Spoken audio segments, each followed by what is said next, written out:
Roll call. Trustee Sparks, Here. Vice President Williams, Here. President Barkey, Here.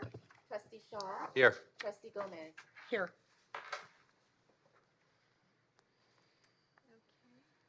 Anybody want to make a motion to amend the agenda, or I can do it, to amend the agenda to remove time certain number 1, interdistrict appeal that was canceled, and item number 4, the presentation to Christina Seltzer, which will be postponed to the next meeting. Second. Excellent. All those in favor? Aye. All those opposed? Okay. That was so fast, I wasn't sure what we were It's a voting. dead heat on the second. Yeah. All right, so now we will recess Well, for a moment to take there are a no check. public comments for closed sessions. Okay. I just wanted to let you know. Okay.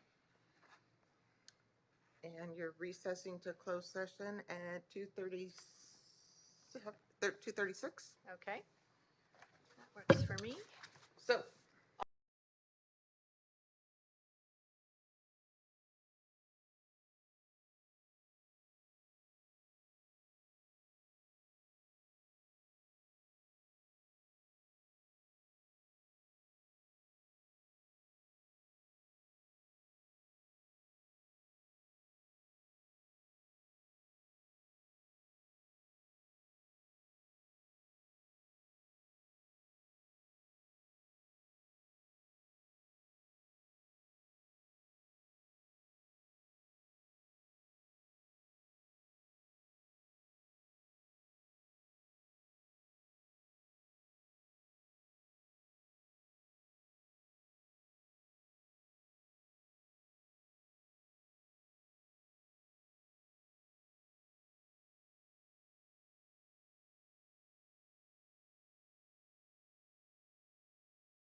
All right, we are officially back in session. And we are going to start with the invocation. I would love to introduce Mr. Ronnie Geyer. He is a TV Emmy-winning Vietnam War veteran. He was Veteran of the Year in 2019. He graduated the class of 1960 at Rancho Alamitos High School.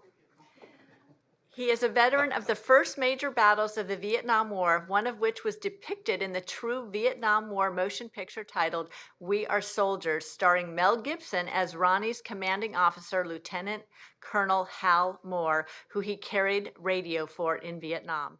Ronnie grew up in Garden Grove, California during the 1950s and was blessed to leave Garden Grove in the mid-1960s for the first major battles of the Vietnam War and was then blessed to return here to give us our invocation. Thank you so much for being here.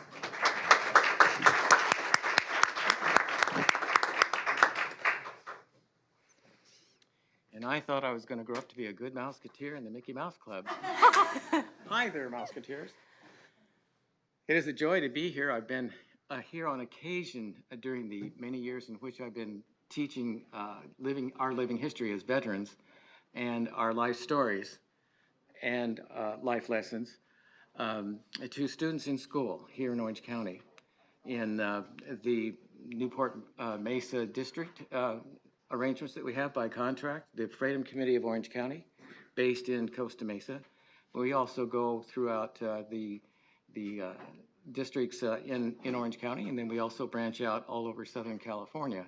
And we share our life's history and our loving stories to students who get to see a touch of the outside there. It's something that they need, and they do positively respond to it. And one of my favorite schools is along that line is Back Bay. Back Bay, because the students are on their way out, and we share what it's like out there, and we have big smiles on our faces. It's positive. Don't worry. Everything will be all right. That kind of thing. And then we go into details. I love the students at Back Bay, particularly for that reason. It's a challenge, and that by the time we're done, after about an hour of talking to them, they got big smiles and a little spunk. So if we'd like to bow your head for the invocation. Thank you for listening. Almighty God, thank you very much for assembling everyone here who has the well-being of all of our students as a priority in what they're dedicated to. It's been my experience in life that the true happiness in life comes from sacrificing on behalf of others. The greater the sacrifices, the greater the happiness. And thus it is so for the people that are assembled here. Praise God that love is the only reality, and that God is love, and that the one thing the love itself needs more of in this world is more love. And that only comes when people are free. And I was blessed during the first major battles of the Vietnam War to carry our dead and wounded from helicopter to helicopter and find out that, wow, there really is such a thing as hate in this world. And boy, there really are people out there in this world who hate the free for being free. So we are doing God's work in training and empowering our students through the educational process here in Orange County and other areas, in helping them continue on with the way God made them, which is to be all that they already are in God's eyes and all that they can be while here on the planet Earth. It's a very special journey that you have here. It's also an individual special journey and plan for their lives that God created long before he ever created the physical universe out of love. And you know, there's one thing about love. To love someone is to need them. And sometimes it takes a lifetime to bring yourself to understand that. But when God says, I love you, he means I also need you.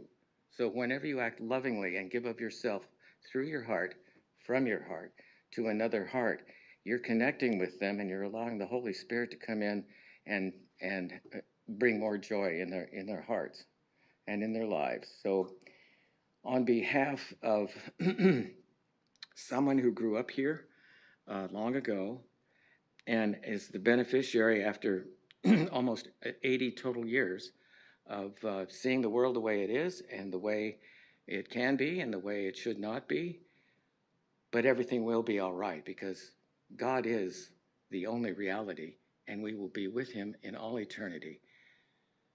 In Jesus' name. And everyone said, Amen. Amen. Thank you very much. Thank you so much for honoring us tonight. It's wonderful to see you. Same. Thank you. You're welcome. All right, next I would like to call up Lori Naylor for the Pledge of Allegiance. You.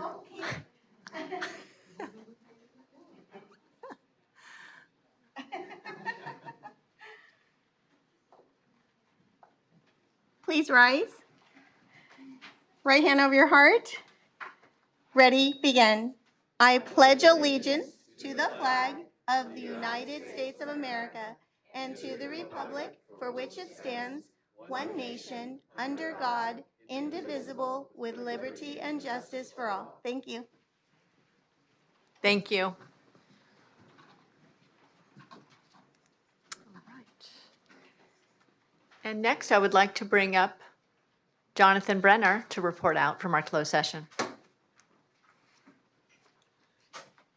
Thank you, Madam President. Good evening, members of the board and Superintendent Mijares. This is the report out for closed session number 1. The board held a discussion with council.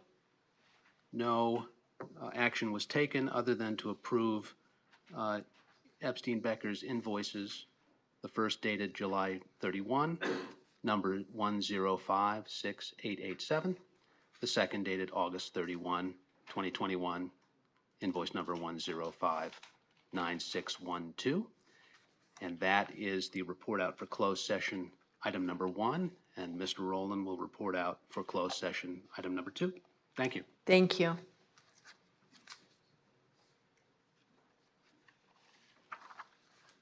Members of the board, Superintendent Mijares, this is the report out for closed session number 2, County Board of Education versus Newsom.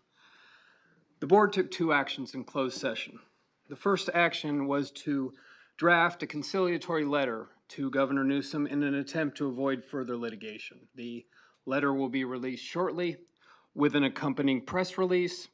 The board voted 4-1 to approve this action. Trustees Shaw, Barkey, Williams, and who are you again? Sparks voting in favor, Trustee Gomez voting in opposition. The second action was taken was if there is no positive response to the letter to the governor, that the board will proceed to litigation in Superior Court on or after September 10. The vote was again 4-1. Trustees Shaw, Williams, Sparks, and Barkey in favor, and Trustee Gomez in opposition. That's the report out in closed session number 2. Thank you.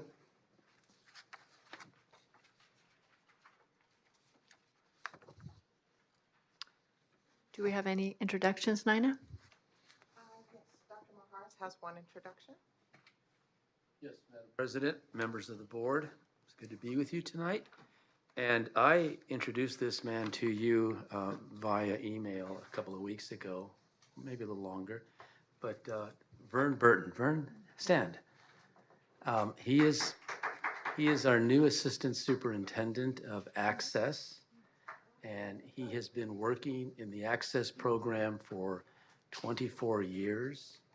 Serving in many different capacities and was a principal there.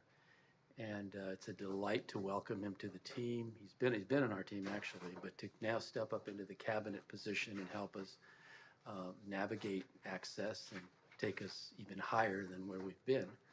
I know he's completing his doctorate at Cal Baptist, so it's an honor to have him here. I just wanted you to meet him. Well, Vern Burton. Thank you for the introduction, and it's great to meet you. Read a lot about you in the recent release and very impressive, so welcome. Look forward to working with you. All right. Do we have a motion to approve the minutes? I'll move approval. Second. Okay, all those in favor? One moment, I've got a correction on the special meeting minutes of August 3rd. On page 7 of our packet, but page 1 of the special minutes. Under closed session 1, it indicates that I departed the meeting during the closed session at 4:30. It should have been 4:35. Okay. I think it was just a typo.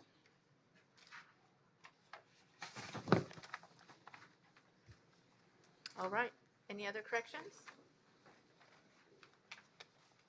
All those in favor? Aye. Aye. Any opposed?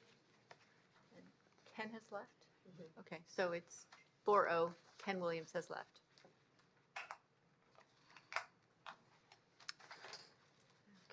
Okay. Next will be public comment. Okay, can you hear me? I have 3 public comments. First, we have Kelly, and Lynn is on deck.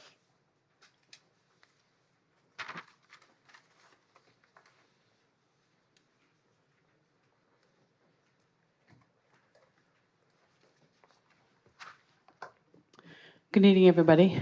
I have an address for Superintendent Maharas, Nina Boyd, and Renee Hendrick. As a science professor and mother of 2 that attend Orange County Public Schools, I'm requesting that you please send out a memo to Orange County superintendents and board members informing them of the new definition of the term non-binary that is now on all of our student data forms.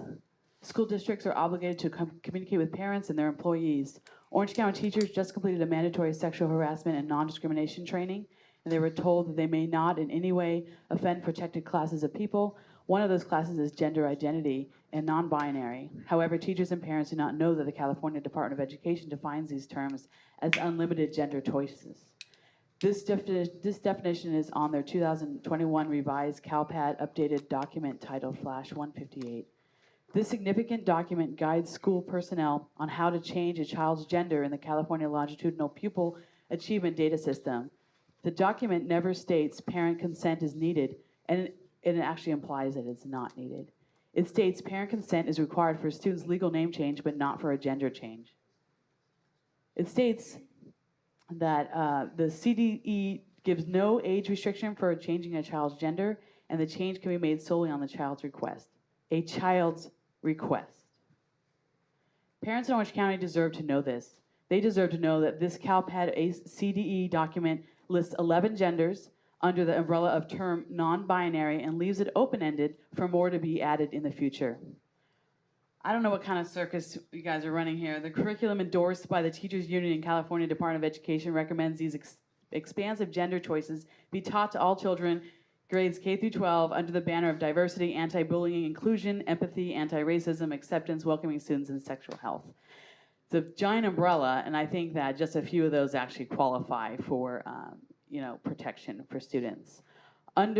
Outside agencies are partnering with school districts through multi-tiered systems of support that have been trained to affirm a child's gender identity no matter what it is and the age of the child. Who are these outside agencies that have access to our children? I think we all should be informed on that. Why aren't parents being told? Where is the transparency? Superintendent Maharas, it is your duty and obligation to inform all Orange County school districts and the families that they serve of the extremist definition of unlimited gender choices being forced down all of our throats by the California Department of Education. Consider writing them an article for the Orange County Register or Orange County Parenting Magazine. Give them the facts. You were elected to serve your constituency, and we are asking for honesty, transparency, and respect. I don't think this is too much to ask. Thank you. Thank you. Lynn is up, and then we have, looks like Love on deck. I don't know if I'm saying that name right. Good evening. I'm Lynn Riddle, a retired federal judge and an Orange County resident. This evening, I place before you and on the record my request that the board place on the agenda of its October 6th meeting for discussion and action a proposal in motion by which the board agrees to waive its right to assert the attorney-client privilege as to requests seeking records, whether redacted or in summary, of all your attorney fee statements and invoices to include fees and costs delineated by law firm and submitted for payment to the Department of Education, and that such records be provided or disclosed on a monthly or quarterly basis. and that each state, but only the bottom line dollar amounts. All billing statements, in all billing restatements that are related to pending and concluded litigation services submitted by the board's general counsel, its special counsel, and its litigation counsel. Both the California Public Records Act and the California Constitution provide the public with a right of access to governmental information. Our Supreme Court has declared that the Public Records Act was enacted for the purpose of increasing the freedom of information by giving members of the public access to the records in the possession of governmental agencies. The court has said, and I quote, that access to information concerning the conduct of the people's business is a fundamental and necessary right of every person in this state. And our Constitution, at Article 1, Section 3, states that the people have the right to access to information concerning the conduct of the people's business, and therefore the writings of public officials and agencies shall be open to public scrutiny. With that said, as your general counsel has either before or will review with you, some public records, some of your own records, are not available via a public records request, and those include those records subject to protection afforded under statutes and the doctrine of attorney-client privilege. Included among those protected documents are the billing statements and records regarding attorneys' fees and costs incurred in active litigation by governmental agencies. Of course, discuss this request to waive the board's attorney-client privilege with your counsel, but I remind you that the privilege is held by this board and is yours to waive. I make this request so that the public, we the people, can know and we can understand the economic cost of the board's extensive litigation attorney's fees expenditures. I will follow this oral presentation with a follow-up request in writing to your counsel and to your president, and thank you. Thank you. And we have, it looks like Love, Cameron? Am I saying your first name right? Mrs. Cameron is fine. Okay. Is it okay for this to be recorded? We can't hear you till you get to the microphone. Yes, you may record it. Thank you. It's just for my own benefit.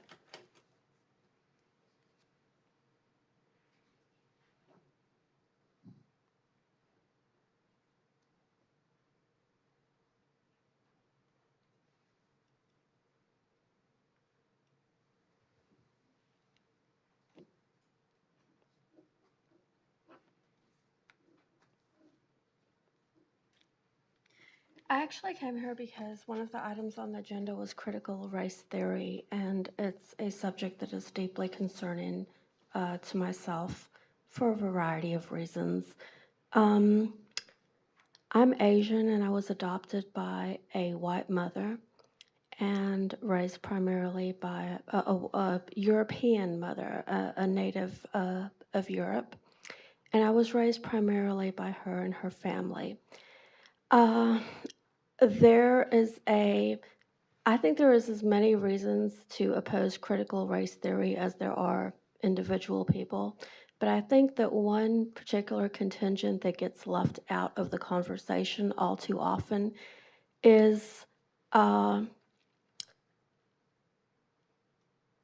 those children and youth who are adopted and raised by white families, and I'm deeply concerned that the critical race theory is the direction it's moving in is turning children who were adopted from overseas, particularly by white parents, turning them against the very people who rescued them often from abject poverty. And I've done a fair amount of research on the topic. I'm not personally vested in it because I do not have children, much less in the public school system, but I know that if I were a child or youth today, I would probably be very psychologically distressed disturbed and devastated at the divisive rhetoric that is being leveled against people of European descent or from Europe itself. And my mother is the only person that I ever called mom. She's the only mother I ever knew. Her family is the only family that acknowledged me as their own. And if I were a child or teenager today, I think I would probably be on the brink of insanity based on some of the ideology that children are exposed to with regards to the critical race theory, and that is why I am vehemently against it. Thank you. Thank you, Ms. Park. And that's all the public comments that we have. Okay. So next, we'll move to the informational items.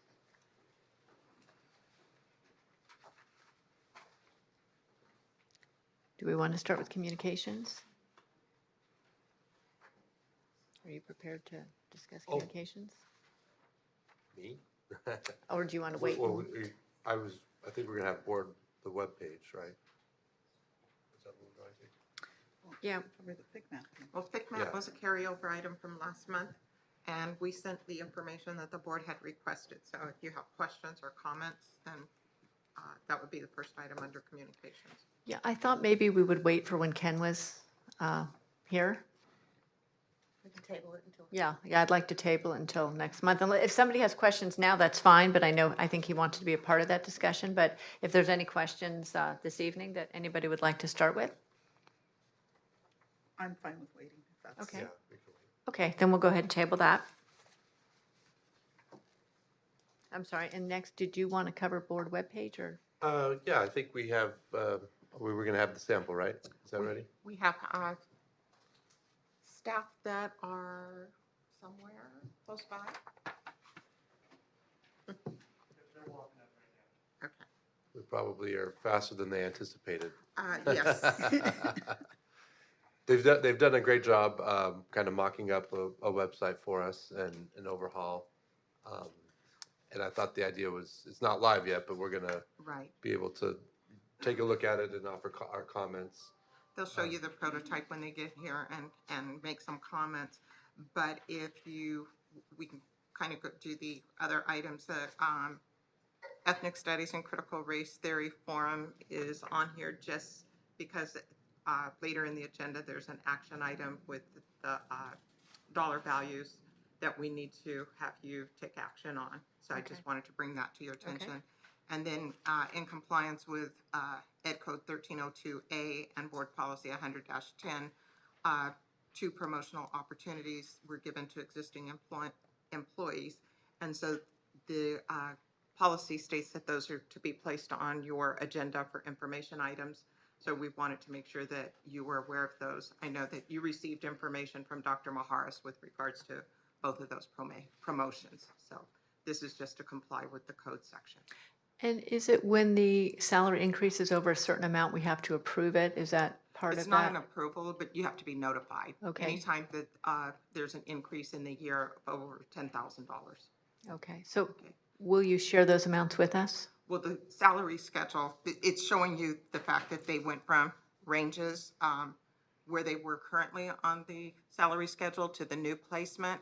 And what Renee Hendricks is identifying is that those will exceed 10,000 during the year. Don't know what the exact amount, but because of the way that we have salary schedules here, which are already they're already public, and they're on the website.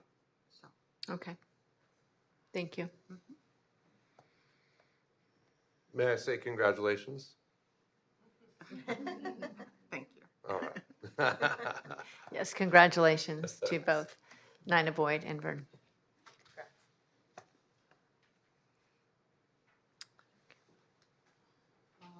Okay, I think they're here. Shane and Ian are here.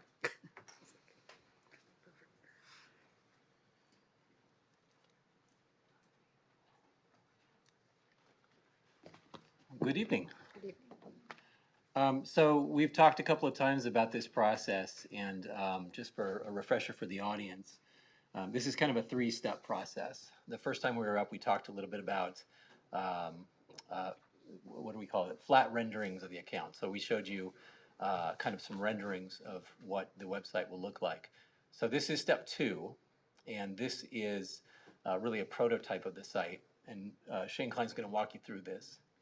Yeah, so visually it looks very similar to what you guys saw before, except now this is, it has components that make it oh, thanks, buddy, a functional website. So things like the responsive design, you can see function now where as we scale the site, it adjusts to different environments, different browser types, and different screen resolutions. A lot of this stuff is the same as before, except now you can click these and they go to what would effectively be a content page and sort of how the text elements and styles will look in these spaces. And this is all customizable areas that we will publish with information.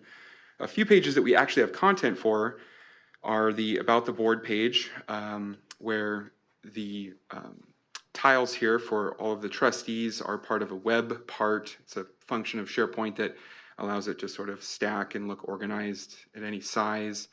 And then some publishing area at the bottom there.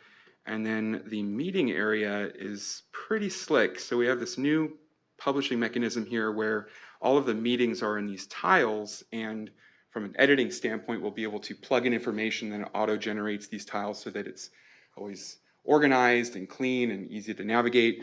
Having a filter by year will make it easier to digest a lot of the larger informational pieces. And then a lot of this is the same as what we had on our previous pages. And then on the mobile side, that's what this little window is here. And this is hooked up to my phone. So you can see as I scroll, it sort of, oh no, it's not working. Wow. Gosh, you know, best laid plans. Okay, we're going to take 2 seconds and try this again because it's pretty cool. Let's see if it comes back alive here. So while he's working on that, as I said, this is really, I call it a three-step process. Okay, there we go. But it's a three-step process for some of us. For Shane, were many steps involved in this. But the third step in this would be if the design is acceptable and you feel like the menu and the branding elements would be migration and deployment, which typically takes about 4 weeks. Yeah. So this is the web experience here, and I'm scrolling on my phone, and so you can kind of see what I see there. Things like the menu pop down from the top. This is all pretty standard stuff for most mobile web experiences. We want to kind of emulate other environments like this so that it's familiar to people. But all of this happens in the background and just makes everything very easy to assimilate as you move throughout the site.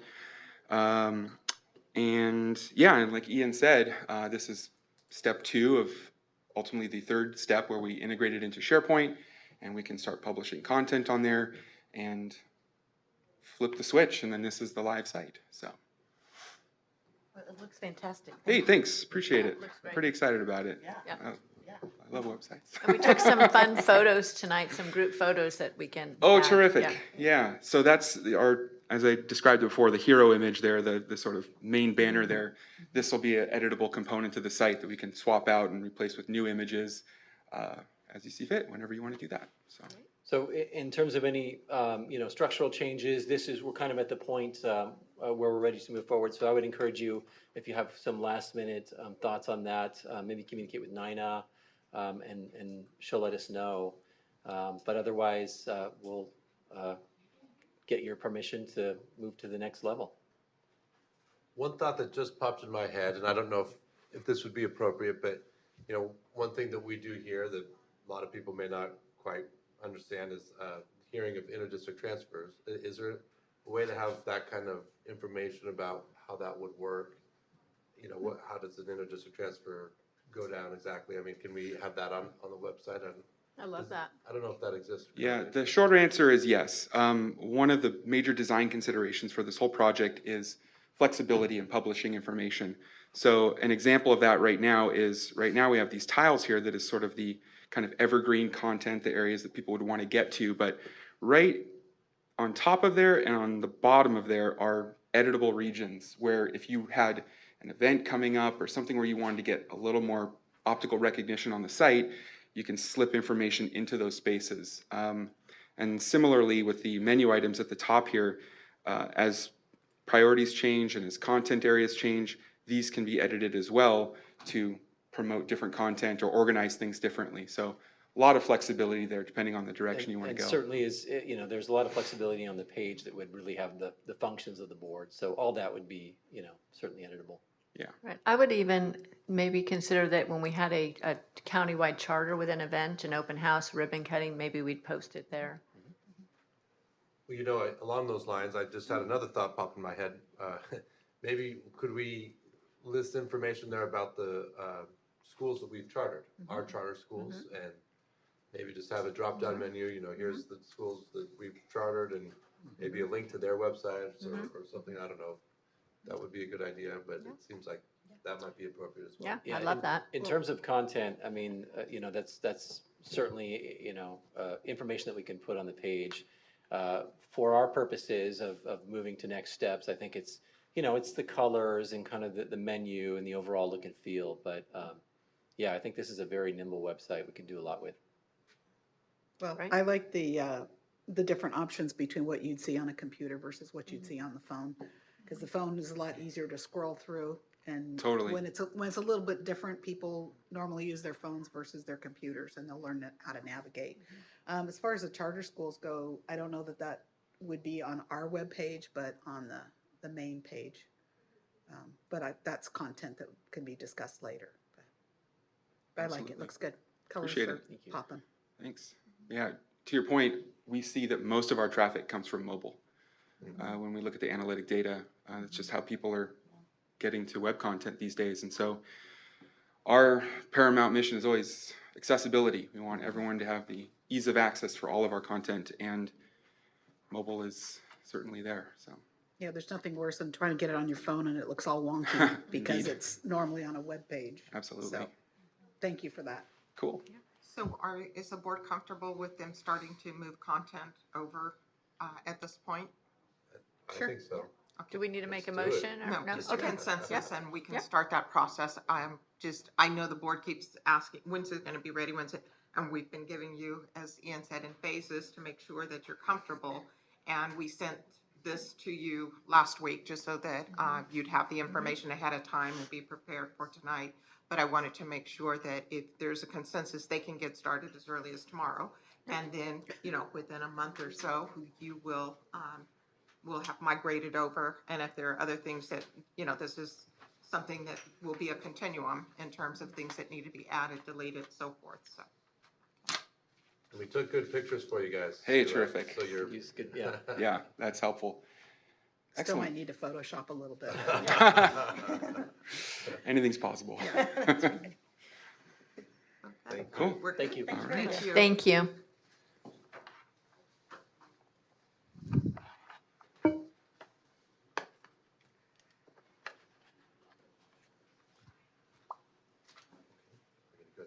Yep. So I think we're gonna go on to redistricting. Mr. Rowland will have this one.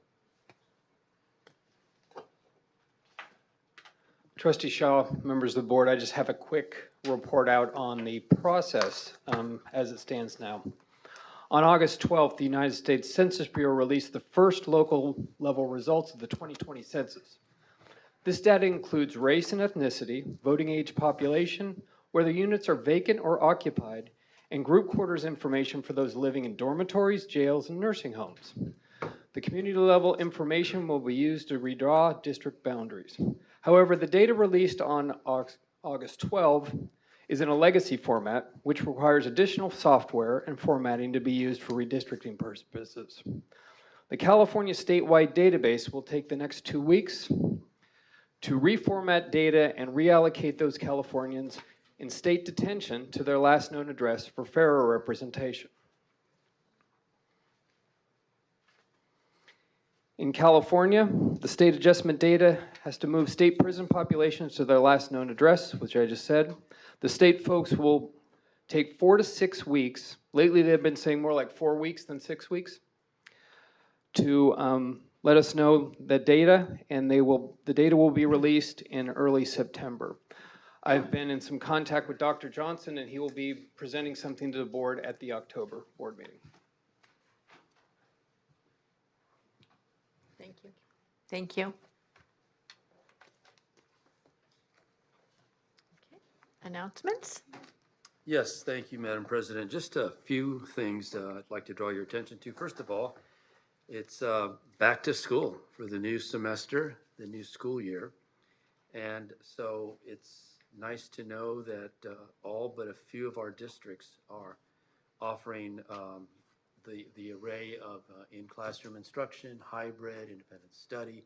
Many, many, many of our students are in the seat, eyeball to eyeball with teachers. So that's been a priority.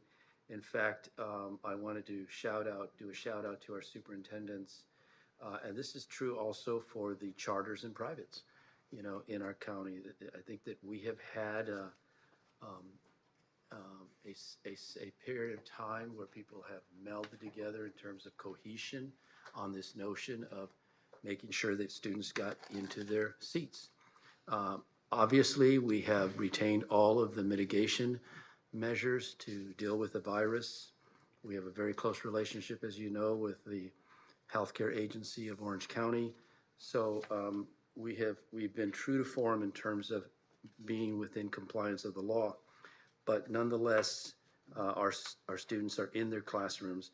So we have 28 school districts. There's just a few exceptions here. The Westminster School District and the Huntington Beach Union High School District actually started today. And then Fountain Valley, Huntington Beach, and Ocean View will begin right after Labor Day. So at that point, all of our districts will be in session. Wanted to also let you know that here in Access, thanks to people like Vern and many others, Annalie Cradle here also, who is our Chief of Special Education, they have done a magnificent job to assure that we have remained operational. The idea that we were closed really never occurred to us because we did everything we could to keep our kids in the classroom safe, as well as our staff safe. So let me say too that one of the things that we are doing under the direction of Dr. Olmsted, who is our Associate Superintendent, she's serving right now as an interim Chief Academic Officer. Christine Olmsted, who is right there seated in the front, we are providing support, independent study support for at least 6 of our districts. So we are actually helping them to deliver a high quality independent study program. And so that's another thing that the staff has taken on and is doing a magnificent job. So wanted you to be aware of that. And then also wanted to, Ian was just here and Shane, they were just up here. They have helped us along with Dr. Olmsted. We are establishing a parent website. We offer a lot of information to our parents. It's part of our need to be in compliance with the local control funding formula and the LCAPs. These are priorities laid out by the state. So having a robust communication strategy with parents has been our goal all along. But what we're finding is that maybe with the use of technology, it would be a good idea to create a website where parents can surf this website. We're going to call it, it's a 101, Parent Website 101. And there's a translation tool there so that the parent can immediately have the data, the information, translated into their primary language. So we're hoping that that will be ready to be fully operational in the next few days, really, right, Christine? So that is those 2 points. I also wanted to acknowledge that kindergarten students at Heritage Computer Science Academy and the Garden Grove Unified School District are now prepared for the new school year after a former GGUSD student raised nearly $2,500 to purchase backpacks and fill them with school supplies. And they're going to register that under our 1 billion acts of kindness. And I just wanted to do a shout out for the Garden Grove Unified School District. Also, there's a principal that I happen to know very well in the Santa Ana Unified School District. She's at James Madison Elementary. Her name is Lisa Gonzalez Solomon, who's worked tirelessly to keep her students in school. She has sponsored food drives and has just gone way beyond a normal perspective in terms of engaging with her community. And she was recognized by Spectrum News as the so-called hero of the week just last week. So a shout out for Lisa Solomon. And I think I'm going to stop right there. So that's my reports for tonight. Thank you. Deputy Superintendent? Just a reminder that your next board meeting is October 6th, and any new agenda items should be submitted by September 22nd, which would be cut off. I also want to bring to the board's attention, I had a conversation with the executive committee a few days ago with regards to Suncoast Preparatory Charter. This was the charter under National University several years ago. The executive director was before you last spring dialoguing about her taking over the charter and some of the challenges that she was facing, along with some of the ideas that she had for the school and moving forward. This charter is having some financial issues due to declining enrollment and money that is owed to National University as part of their startup. And so we have requested them to appear before the board at the October board meeting. We are soliciting information and working with them currently, but the executive director had mentioned to their governing board and their back office provider confirmed that they were concerned with insolvency being in the near future. So we wanted the board to be aware of that and to be able to give you information and have them dialogue with you directly. So wanted to bring that to you just in case something happens between now and that October board meeting. I didn't want you to be surprised. Thank you. Legislative updates, Becky? The Region 17, the Orange County delegates met on last Friday, and we talked about the mask guidance and AB 130. This was a conversation led by CSBA's general counsel. There was discussion about, universal masking and that the LEAs have little discretion to opt out or not enforce. And they talked about substantial legal, financial, and other risks if the boards do not follow the mandate. It talked about the liability risk and potentially workers' comp claims. They also talked about employee vaccines and testing mandates. Everybody just was more or less trying to get a handle on it to see what other people were doing. We also talked about, back to school plans, and Dr. Mahadas talked a little bit about that already. So there was just more of an open discussion after the legal counsel presented what was going on with those. And talked a little bit about independent study and what was out there on AB 130. There was also a few of us that met with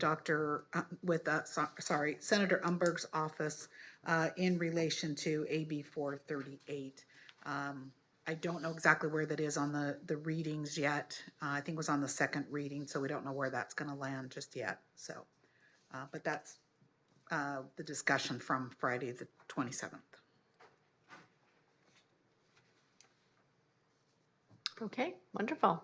Anybody else with any legislative updates? Okay. Any board member updates?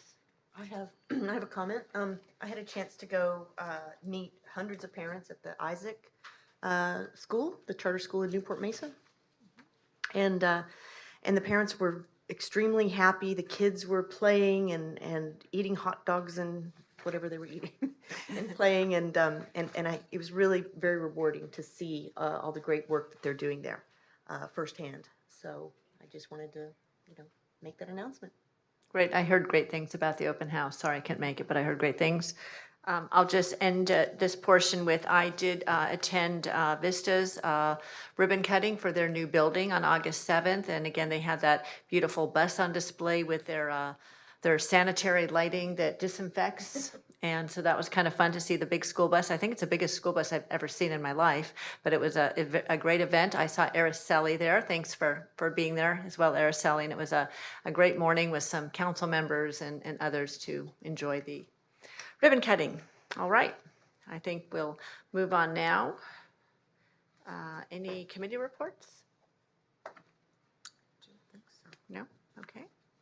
Well, I think the sheriff has entered just in time. You have a time certain at 6 for that, so we need to. Wait 5 minutes? Uh-huh. All right. You could recess for the facility corporation and do those minutes. Okay, let's go ahead and do that then. Let's go ahead and recess for the facility. And do that. Let's see here.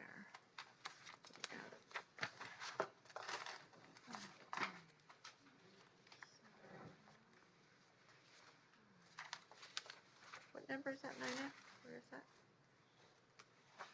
Right behind the minutes tab. Oh, okay. Gotcha. Okay.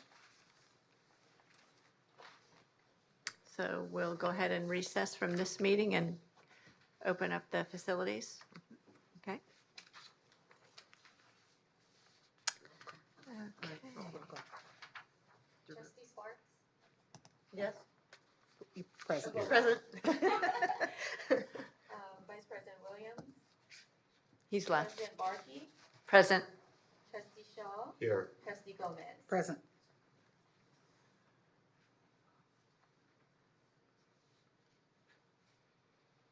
You adopt the agenda. Okay. Can I have a motion to adopt the agenda? Motion to adopt the agenda? Second. All right. All those in favor? Aye. Aye. Aye.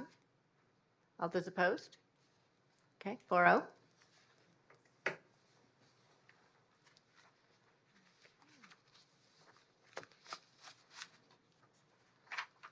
Minutes approval. I have move approval, the minutes. Second?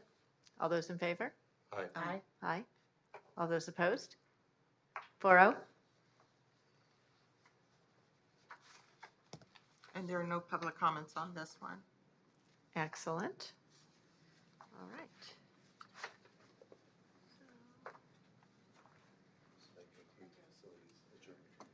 We will now adjourn the facilities meeting.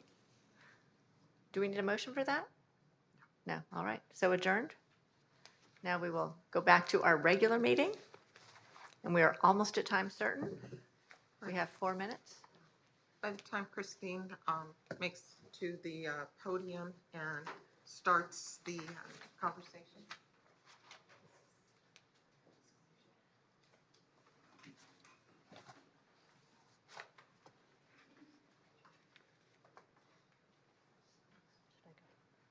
You good? Okay. Good evening, President Barkey, trustees, Superintendent Maharis, and our esteemed guests that are here with us today. So I'm going to give you a little history on Red Ribbon Week, and I hope I don't mess up saying red ribbon because it's a tongue twister. So Red Ribbon Week officially began in 1988 to honor drug enforcement agent Enrique Kiki Camarena. Kiki was a highly decorated DEA agent who dedicated 11 years of his life to combating drug abuse before his passing in 1985 at the hands of the drug cartel. His passion for this work stemmed from his love for his wife, 3 children, and his community. The Red Ribbon Week movement was started in 1985 by students and teachers at a Calexico High School in Kiki's hometown. When they heard about his death, the students and staff wore red ribbons and pledged to lead drug-free lives to honor the sacrifices made by Kiki and others on behalf of all Americans. Calexico High School students and staff also had a goal of spreading awareness of drug abuse across the country. In 1988, this grassroots campaign was officially recognized as Red Ribbon Week by the National Family Partnership, with President Reagan and Nancy Reagan serving as honorary chairpersons. Since 1988, Drug Use is Life Abuse, a support group for the Orange County Sheriff's Advisory Council, which OCDE participates on, and the Orange County Sheriff's Department have promoted Red Ribbon Week as a kickoff to drug use awareness and prevention education and activities in Orange County schools.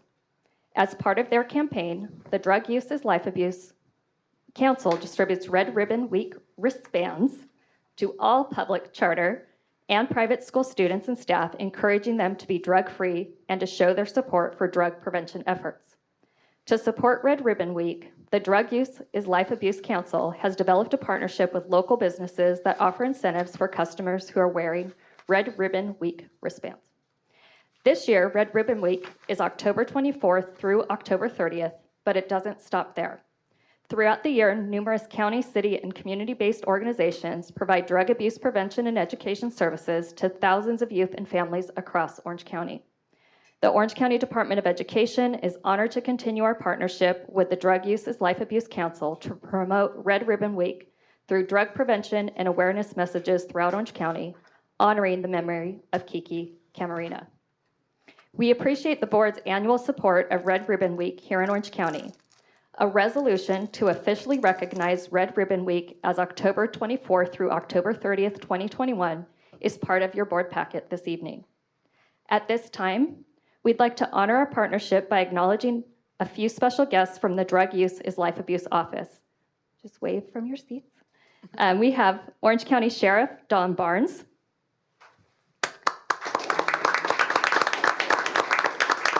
Also from OC Sheriff's Department, Sergeant Brian Gunsoli. Board member for Drug Use is Life Abuse, Heather Fisher. And Executive Director for Drug Use is Life Abuse, Maribel Marroquin Waldrum. So to our board, thank you for your continued support for drug abuse prevention in Orange County and for considering the resolution before you this evening. Thank you so much. I would go ahead and make a recommendation to adopt Resolution 15-1 in support of Red Ribbon Week, October 24th through October 30th. Second. All those in favor? Aye. Aye. Any opposed? 4-0. We're going to take a 5-minute recess and we can do a photo op with the esteemed guests from Drug Use Life Abuse and the board. So we'll be taking a 5-minute recess.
Sheriff Don Barnes.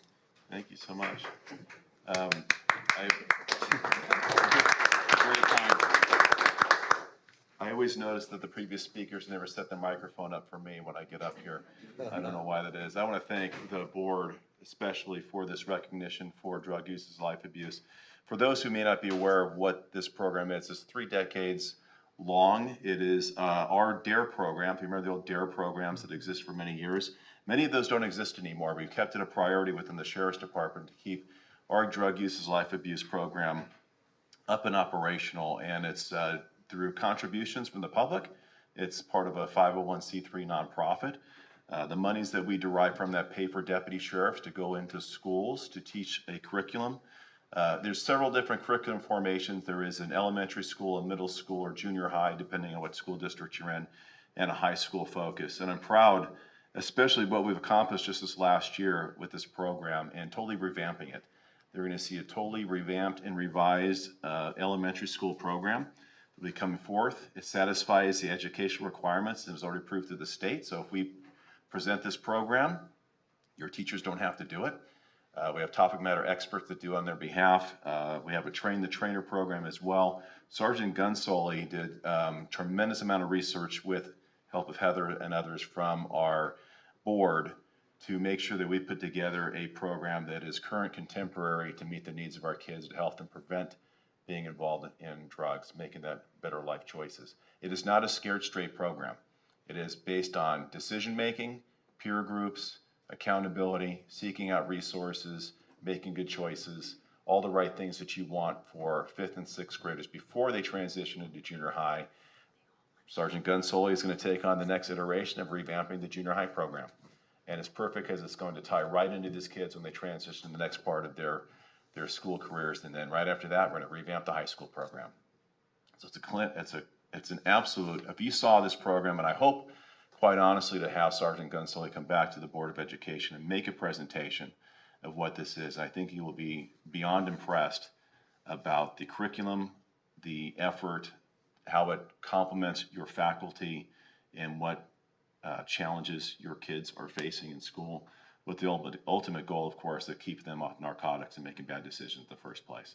I'm very proud of the work that we've done in this endeavor and all the other things we kept going that are important to create an environment for kids' safety, safe environment for learning on our school campuses. And my hope is that we will take this program, it will once again become a national model all over again, and those schools and districts within Orange County will emulate what we're doing, at least in the Sheriff's Department's jurisdictions, that they can also benefit from the program.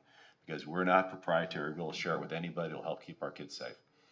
Thanks to my team for being here. I appreciate all you do. Maribel's doing a phenomenal job as a new executive director, and especially this board and Dr. Maharis for your friendship and support over the years.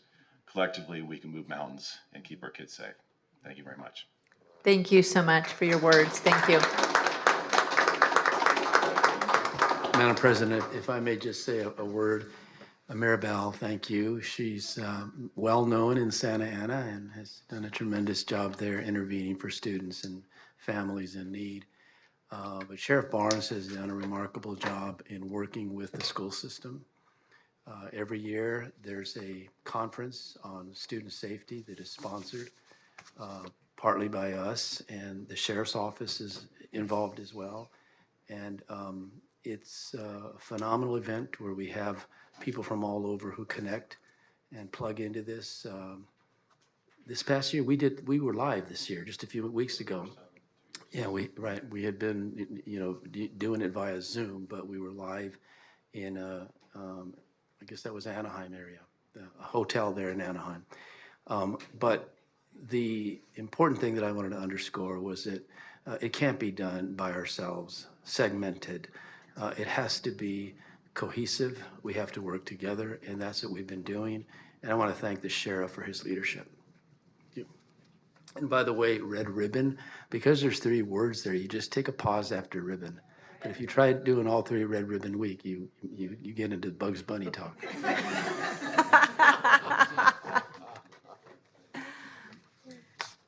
Well, thank you again, and we really appreciate your service, and we appreciate the protection that we have at our monthly meetings from the Sheriff's Department as well. So thank you so much.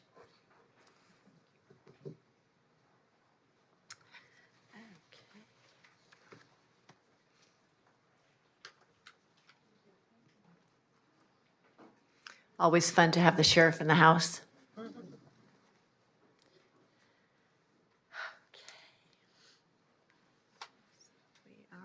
We are on to number 7 now, moving right along.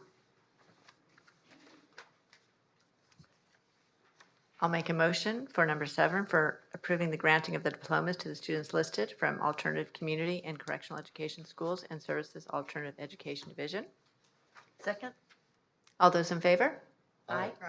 None opposed? 4-0. Okay, and then review and approve the recommended changes to Board Policy 400-1, item number 8.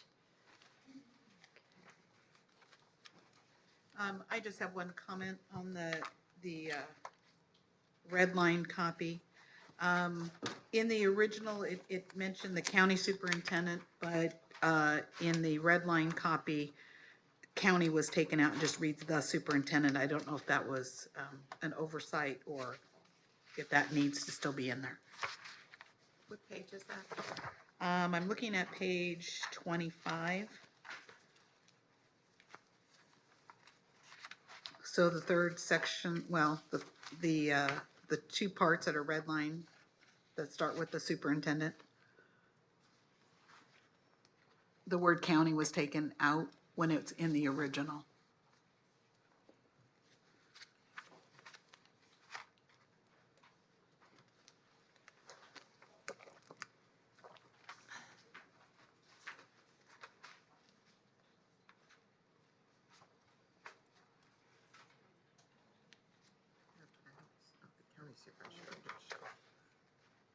So every reference to superintendent has. Should be the county So, superintendent. yeah, if we Yes. can, if we So can. we need to correct that, so county superintendent is in front of, county is in front of superintendent, excuse me. So, if you are inclined to make a motion with that edit, then we'll correct that. I'll move the item with that, that correction. Second. Okay, all those in favor? Aye. Aye. Aye. Aye.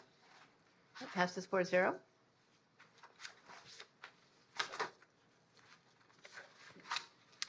Okay, moving on to number 9. Nina? There are no submissions at this meeting. All right, then we can move on to what a lot of people have been waiting for, number 10.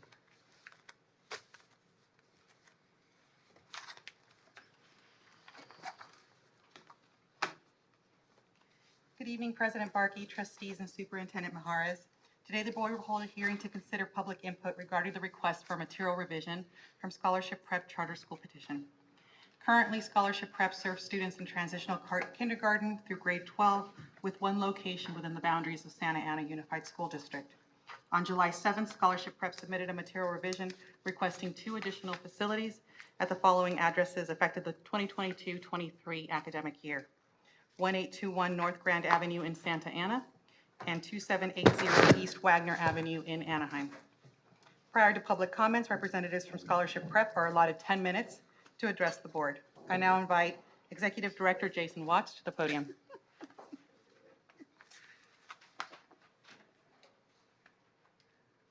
Got it.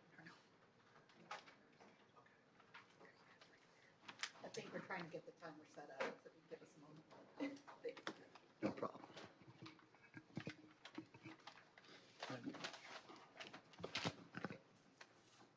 Want to make sure you have all your time. Okay, all right. Okay. Good evening, President Barkey, trustees, Superintendent Maharas. I'm Jason Watts, Executive Director of Scholarship Prep. I, along with members of our leadership team tonight, will be briefly walking through our material revision submission. There are a number of updates to our petition, but for the purposes of our presentation, we will be focusing on the bold items on that screen. There you go. So our updated mission and vision. First of all, the mission now focuses on what our original petition was all about, and that is creating community change. So to us, being trauma-informed means being aware of the trauma that all of our students come to us with, particularly those who have experienced homelessness and the foster care system. Our vision centralizes where we see our schools both in the present and the future. Scholarship is standard, means that academic outcomes are paramount. Equity means we will provide the unique supports necessary for each student to maximize their potential. Maintain high expectations for all. And finally, we cannot do what we do without the integral partnerships that we have formed since our inception, from our parents to our key community organizations that enable us to provide a top-notch education to our students and vital support to their families. So I'm not going to go into all the details on this slide, but this chart demonstrates our new projected growth through the 2025-26 school year when adding 2 additional locations per the submission during that time period. The next slide will show then the differences between the original renewal petition enrollment projections and this slide. And so in the red, you will see the differential there where we actually were more conservative to start. And by the 5th year there, it's another 600 or so students because of the additional sites that we are projecting and proposing to open. On this slide demonstrates a strong, healthy reserve, which actually starts this year from what we project through the 2025-26 year as well.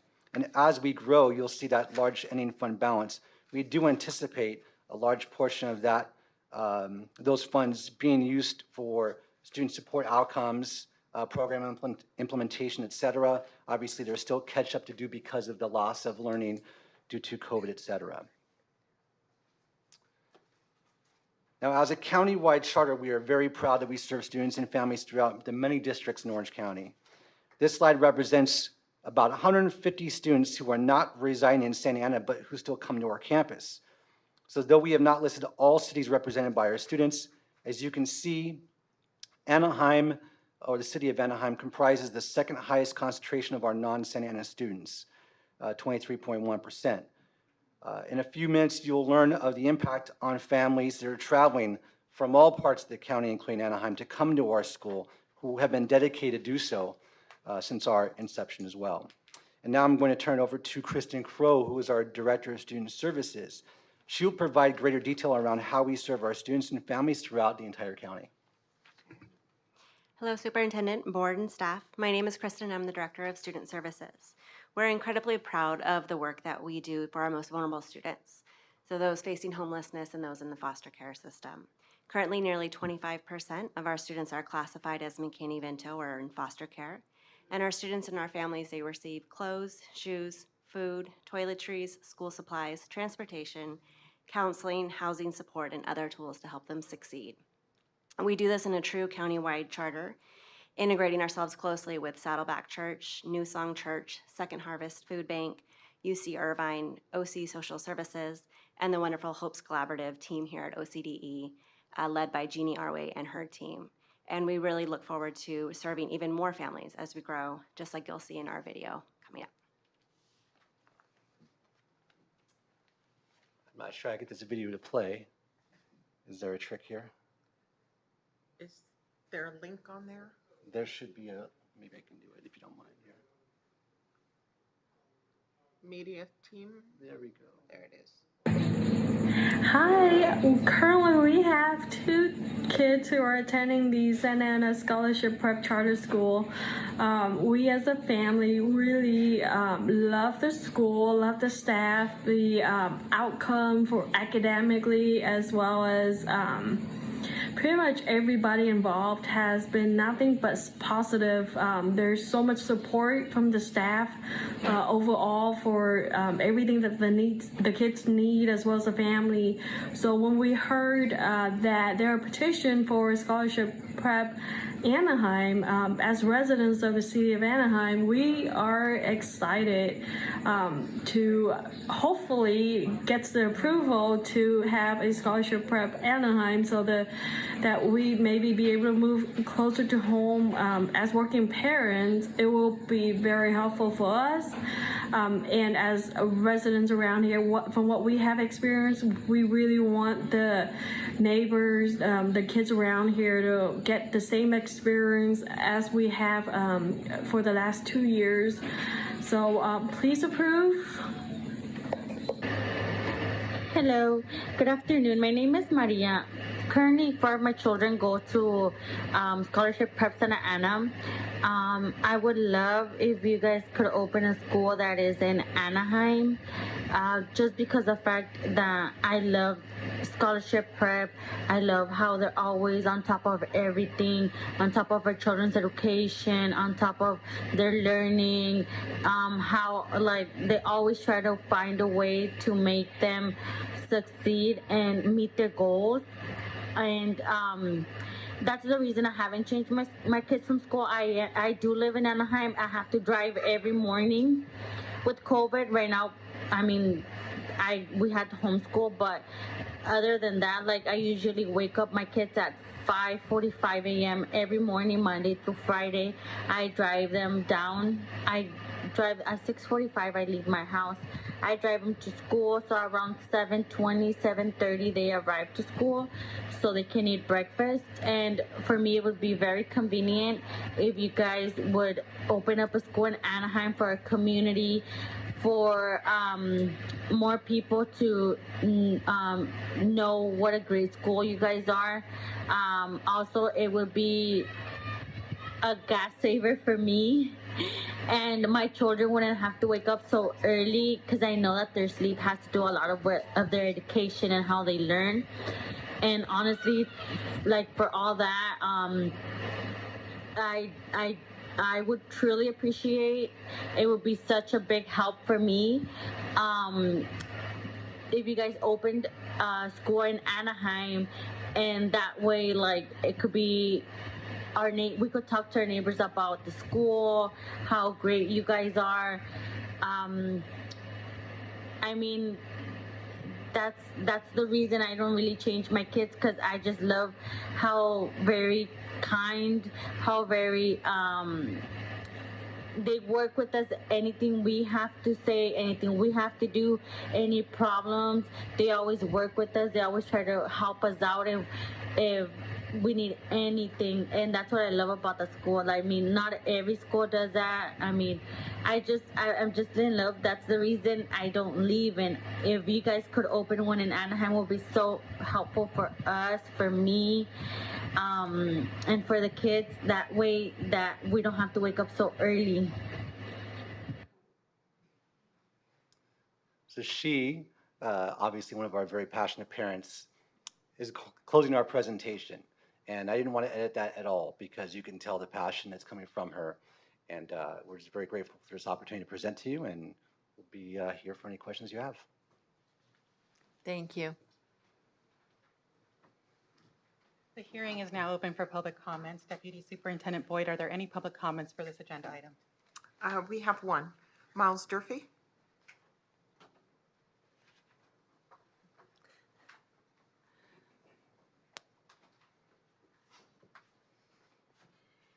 Good evening. My apologies. Just learned that my son got into a car accident, so I will be brief and be leaving you, but I did want to be here tonight. Miles Durfee from CCSA. And, you know, Scholarship Prep, as you all know, one of the high-performing schools in the state. Why you granted them a 7-year renewal. Super proud of the program that they run and the options that they provide students. I can't think of anything better for us to do than to give them an option to provide services to more students. And so I compel you after the public hearing and when it's appropriate to take that support action. So I will bid you adieu. Y'all take care. Prayers for your son. He's okay. He's not, Okay. he's healthy, didn't get hurt. So. Okay, thank you. You drive safe. This concludes the public hearing. The Orange County Department of Education staff report will be published by September 21st, and the board will take action at the October 6th board meeting. President Barkey, I now close the public hearing and turn the meeting back over to you. Thank you. Do we have any questions? I'll start on my right. I don't have any questions at this time. No questions. I have no questions, just a comment that you guys are amazing, and I'm thrilled that you're expanding what you do in this county. So that's very exciting, and we feel blessed to. And I echo those comments. All right. I know we can't see you. Well, it sounds like you'll get off really easy tonight. So thank you for coming and presenting. We appreciate it. We'll see you in 60 days. Is that when we'll see them? Next month. We'll see you next month. Thank you.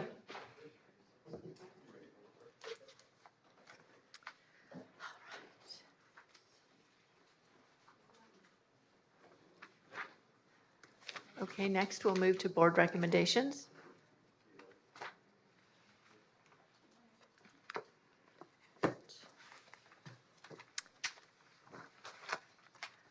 Right, do I have a motion to approve additional funds to cover the expenditures for the Ethnic Studies Forum not to exceed $35,000?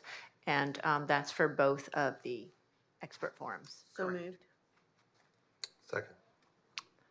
All those in favor? We have some discussion first. Sure. I'm a little bit concerned about this revised total when we had a budget of, I believe it was $7,500. And the fact that we exceeded that concerns me, especially for speaker travel. We should have gotten local speakers. We should not be spending this kind of money on that. The tents and chairs for the second meeting, we did not even need. I don't believe there was anyone out there. So the authorization for those additional funds, we need to take a hard look at, because this board approved $7,500 and we well exceeded that. So I'd like some feedback as to, you know, how we got to the point that we spent that much money.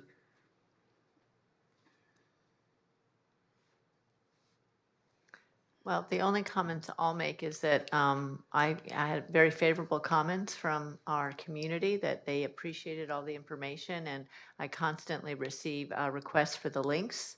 So I think it was a service that we provided the community that they were very pleased that we did, and I know that it's been shared beyond our county. I go to other counties and I hear about it, whether it be San Diego or LA County, even in other states I hear about it. Well, I got the opposite feedback. People were questioning why we even had them, and that was the feedback that I had given this board months prior to scheduling this. So some of the comments that I got felt that it wasn't a balanced forum, and so some people didn't even want to come to the second forum because they felt they were going to hear the same thing. So there was a big concern about that. I would just add that I received, many positive comments from parents in the community thanking us for helping them to understand better those issues. I would just note that of the total amount, the speaker travel was very, very minimal compared to the outside audiovisual monitors, lighting connectors, portable restrooms, and the largest cost was the security. For the safety of those who chose to attend, and that was very, very important. Well, who decided we needed those portable restrooms and the tent? I mean, that's coming up to about $10,000. I don't know. I don't remember I wasn't asked that. But these are the costs that I assume have been incurred already, whether you like the forum or not. It happened, and I assume we rented this tent and those portable restrooms, and those costs have already been incurred. So The board did have a discussion with regards to the tents and the lighting and so forth. Actually, the executive committee refreshed my memory because I didn't remember the tent discussion, and we went back to the transcript, and it was in the transcript that that had been brought up by Dr. Williams. And so we researched and got the costs and so forth. And naturally, we competitively bid those items. But because of the fact that we knew with 150 people in the boardroom and the fact that we have one restroom up front for men and women, that if we had 150 people outside, you would need a portable restroom. And so the portable restroom was added to accommodate the tent along with 150 chairs that were requested by the board for the August meeting. Well, for the July and the August meeting, we set it up similar. And there was a question with regards to, did we need to repeat the same outside activity? And at first it was, no, we probably don't. And then it was, well, we had such a great turnout that we may have equal or more people. And so then it was decided that, yes, you did want it. And so we ordered it.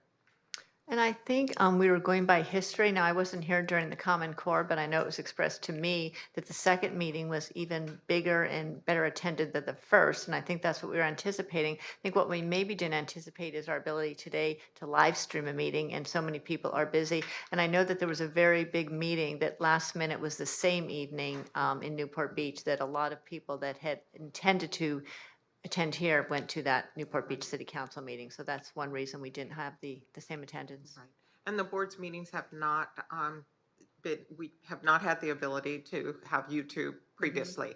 And so that may be a consideration for this board in the future. We did bring that up to the board, but like you said, going past history of what occurred and what type of forums had existed, there was a consensus that we would move forward on what was requested, and that's what we did. And as Trustee Shaw has said, these items have already been expended, and so bills are in the process of being paid for the last forum, the July forum. They've already been paid. We were requested to bring this back to the board so that the board could formally act on the increase. So I'd like to make a motion for the board approving additional funds to cover expenditures not to exceed $35,000. Well, you already made the motion. Yeah. Oh, So we're this is still just a discussion. Oh, okay. Yeah, we're ready to vote. Oh, okay. Did we get a number of the people that attended outside in the first meeting? The first we had, I believe it was 65 people at one given time. There were people that came and went, but then, but towards the end of the evening, you had some vacancies inside of the room, and so we allowed those people to come in and take those seats. And so by the end of the meeting, there was, no one out there. But at high peak, there was, I believe, staff had counted 65 people. So we didn't have even quite half capacity. Okay. Any further discussion before we vote? Well, I would just say too, I mean, I've only been here a year, but my understanding is in the past, like you talked about, our board here putting on just information items around things like Common Core. I think we had one on sex education before. Chia. California Healthy Youth Act, sorry. Pardon me. And now this one. So I think it is appropriate. I don't know. I think it's informative and it's helpful to the public to, when you have these really hot topics out there, to let people know, if they want to be informed. And in fact, at the California Healthy Youth Act, we had hundreds of people. So that's kind of what we were basing it on. Sorry to interrupt, Tim. No, I appreciate that. Yeah, I agree. I mean, I think it's a lot of people who, they hear about these things, are concerned. Of course, the internet's full of half-truths or half-baked truths. And so we're trying to, clarify and inform. So I find that to be an appropriate undertaking. Well, I would just say that before we do something like this again, that we get a little bit more solid costs. I mean, the expenses have already been incurred, but when we come up with $7,500 and then we end up, nearly 3 times, that's not good. So before we probably should have had the discussion. Well, I know we couldn't get all the expenses. That was part of the problem. We didn't have the opportunity to get the expenses after the first meeting. Had we had the ability to do that, we could have at least had a board discussion about what was appropriate for this forum. Given the technology, and that's probably why we didn't get the people outside, is that do we have any idea how many people attended virtually? Yes. I think that would be important for us to know as well.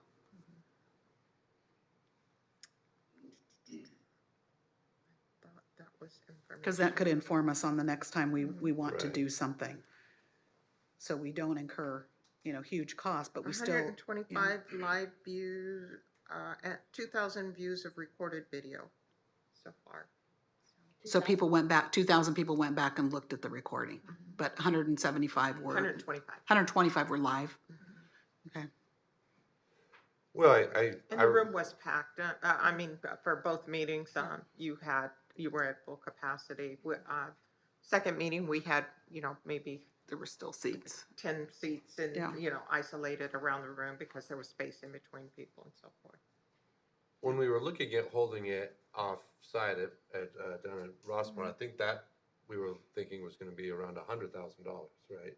Well, the security quote was $96,000 per meeting, and that's why we decided not to do it. But it was relatively inexpensive to do it there, other than the security, which we didn't anticipate.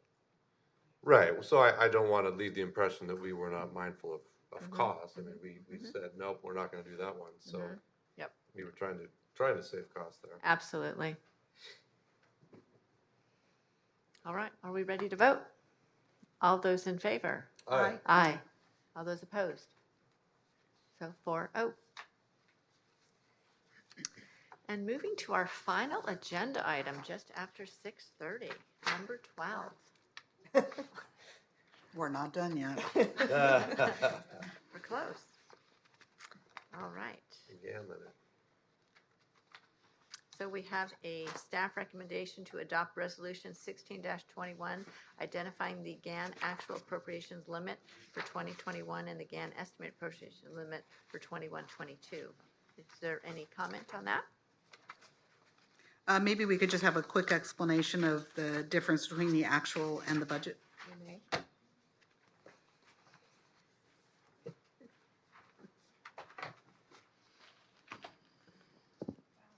He is very tall. So thank you. So the difference is really just so we, for 2021, where we ended.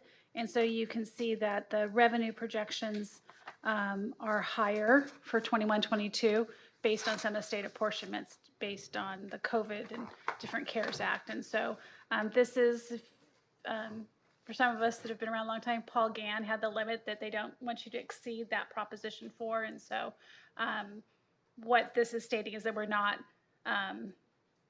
exceeding the appropriations limit. And so this is a standard report that you see annually. So, but it's basically driven by state apportionments. Okay. That's probably what you were looking for. Sorry, Trustee Gomez. That's what I was looking for. Yes. Okay. With that, I'll move the item. Second. All those in favor? Aye. Aye. Aye. 4-0. Are we ready to adjourn? I have no additional public comments. Cruising. We are adjourned at 6:39. I think this might be a record.